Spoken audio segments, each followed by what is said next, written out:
Welcome to Polo Buffs podcast. First ever. Where we gallop through the world of Nigerian polo with humor and camaraderie. So today we have the legendary voice, and we have him in person, Greg Keating. Greg, thank you very much. It's a pleasure to be here. Well. Everyone knows the voice. Everyone knows you very well around the world, Greg.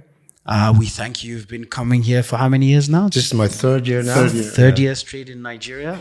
We always thank you. We're happy to always have you here.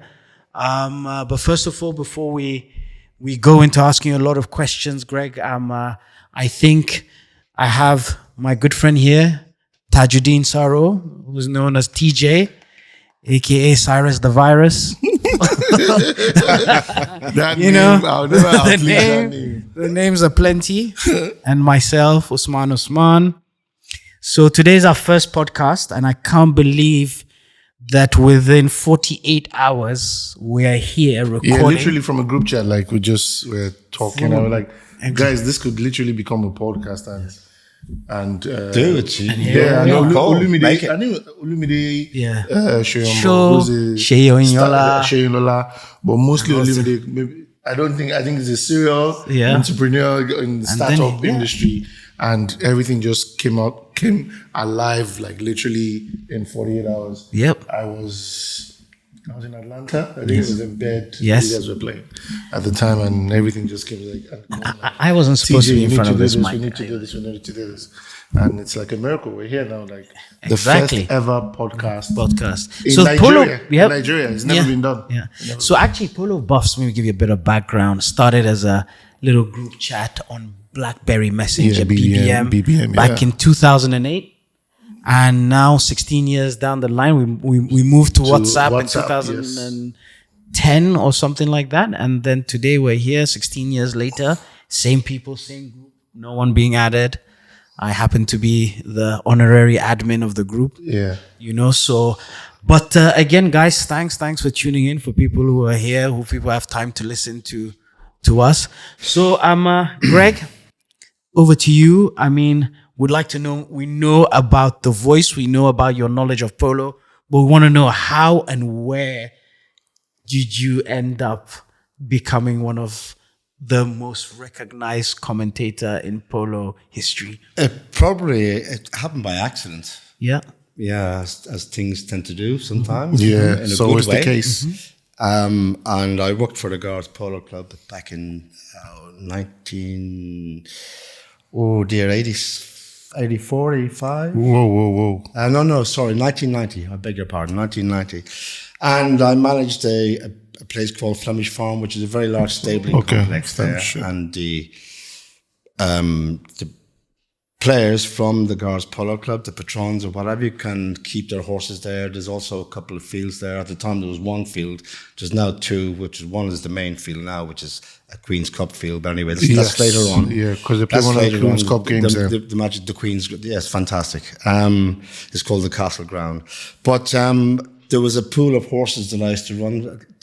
A lot of the military players played at guards, and some of them would have 2 or 3 horses, and every now and again they would ask me, can I rent a horse, Greg? And I would say, yes, you can have this one, whatever horse suited the rider, basically. And then the regiments would play together in against each other, and they go for it. They really had a good go at each other. Greg, tell me, what is it with, because funny enough, in Nigeria as well, it was the army or the military that, I won't say introduced. The Navy. I believe it was the Navy. It's the Navy in Nigeria. So what is it with the armed forces being at the helm? Well, I think polo? it goes back to the olden days, especially when the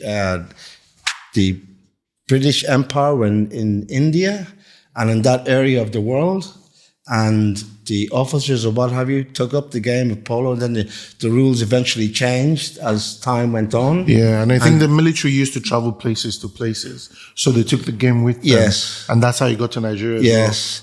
And then you'd have probably going to Argentina, you'd have a lot of the guys that would go from the military, probably would go as engineers or what have you. And so it all started there as well. And it's so progressed. Do we actually know and have the actual origins of polo? Can we pin it down? There's been so many strains of that.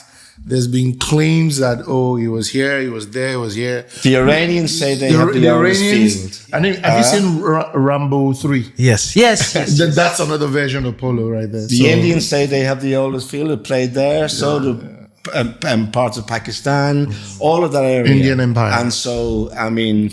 Even the Mongolians. To actually say that this is the first one. I don't know if there's any actual fact written down to say this is where polo started. So a quick question. So we all know that the Argentines dominate this game. Yes. Right? At what stage did they really take over as the force? How did they become like Brazil? How did they become took over football? The mecca of how did they become the mecca? You're going back. You got to go back. I would say into the 60s, 70s. Okay. Back as it's back just as far total as then. domination. And you had a lot of the Argentine players, and they started breeding their own horses. They started playing across land in Argentina. Yeah. It's a huge country, and they developed the game, and everybody just played, and so they became very, very good at it from the time they were born, basically. Yeah. Yep.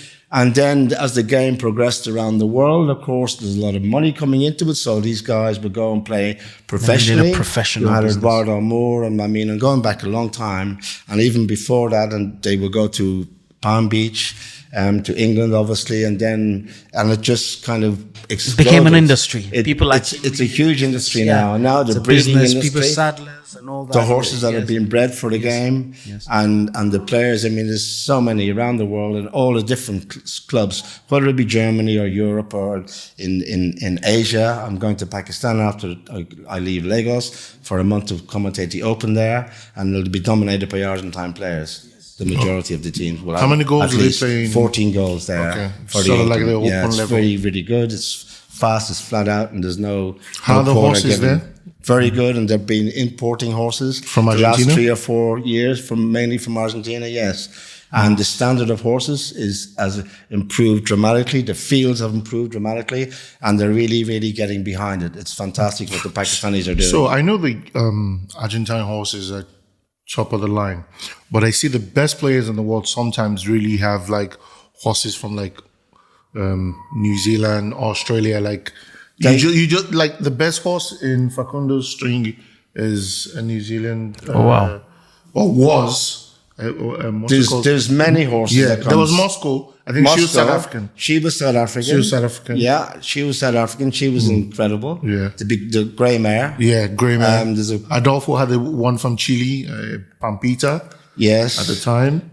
They will get horses wherever they can from around the world. Yes, they breed their own also hugely, as you know, Adolfo and his cloning and what have you. That changed the game totally. Yes. But the Australians make great horses. The Kiwis make great horses. The South Africans, Chris McKenzie's playing here. His dad, Buster, he's renowned for his horses. Yeah. Yes. And he sells them all over the world. He's been to Nigeria a few times as well. Yes. Yeah. And he'll sell them to mainly thoroughbreds as well. So they want them to run, but as long as they have the good temperament to play the game. That's the key. Are they ex-race horses? Some of them are. Most of them.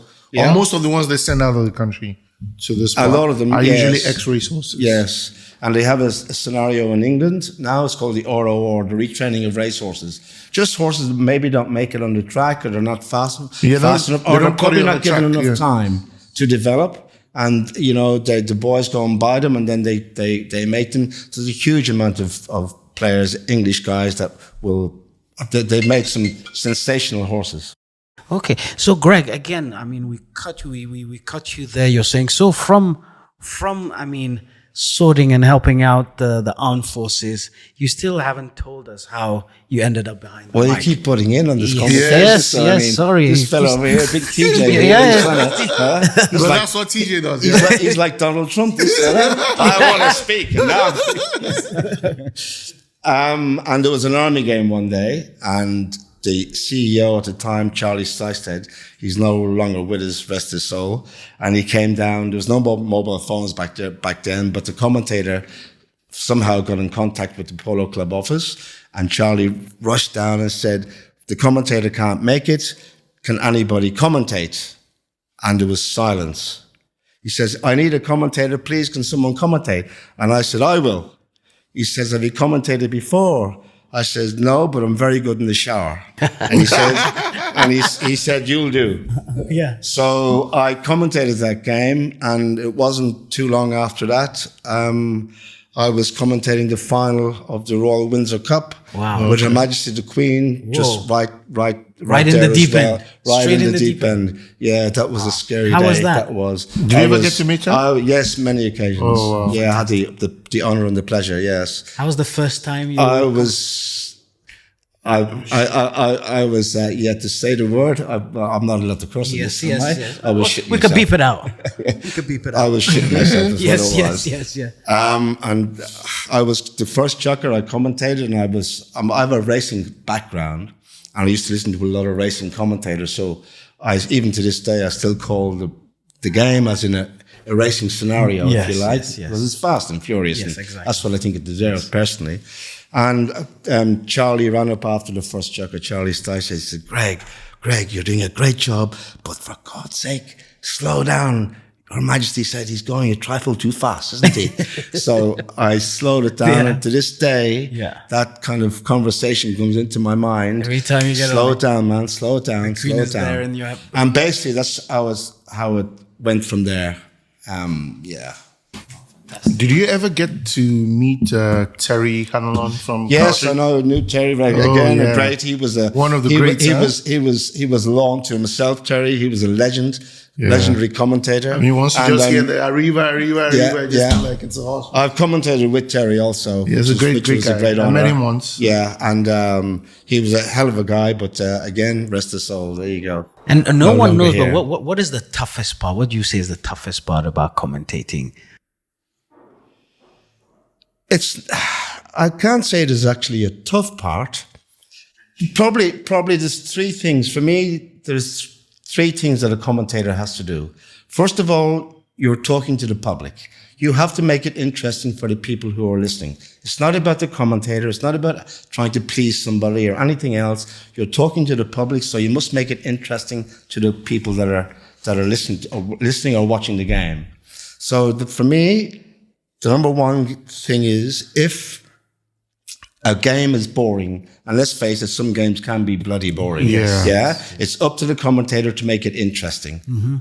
If the game is really, really good, it's up to the commentator to make it amazing. Yes. If the game is amazing, the commentator must make it unforgettable. Yes. If you can do those three things, well, then you've done a good job and you're worth your salt. Quick one. Tell me. So in Lagos, right, we have a few corporates, but I'll tell you one, because I have to throw him under the bus. I mean, for all the years I play polo, I'm not active in polo right now. I don't know if I'm ever coming back, but active by mouth. I could never, ever hear the commentary when I'm playing. Mm-hmm. Ever. Well, you shouldn't. You shouldn't. You shouldn't. You should be concentrating on the game. But there's a guy who hears how many times you call his name, or whether they don't call his name when he's playing. Yeah. Well, he's a bloody prima donna then, isn't he? Oh, yes. Nulu Aguru. Oh, God, here we go. He's my good mate. Okay. He's always like... I'm going to get myself in trouble here. Yeah. I better chill out. So, Greg, fast forward, 2021. Yes. Here you are, on a flight to Lagos. Yes. Tell us about it, your first time. I do a lot of work in England with Polo Cam. Yeah. And Polo Cam go all over the world filming. And I work with Greg Hughes and the team very, very closely in England as well. I commentate the Queen's Cup and recently the Gold Cup, blah, blah, blah, blah, blah. And a lot of other major tournaments there. So on Polo Cam film there, they film for all those major clubs in England. So we worked together, and then Greg said, listen, will you come to Nigeria? Will you come to wherever we're going? I was in Australia recently, in the latter part of 2023.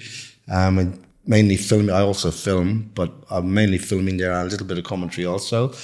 And he said, "Can you come to Nigeria?" And it's kind of become a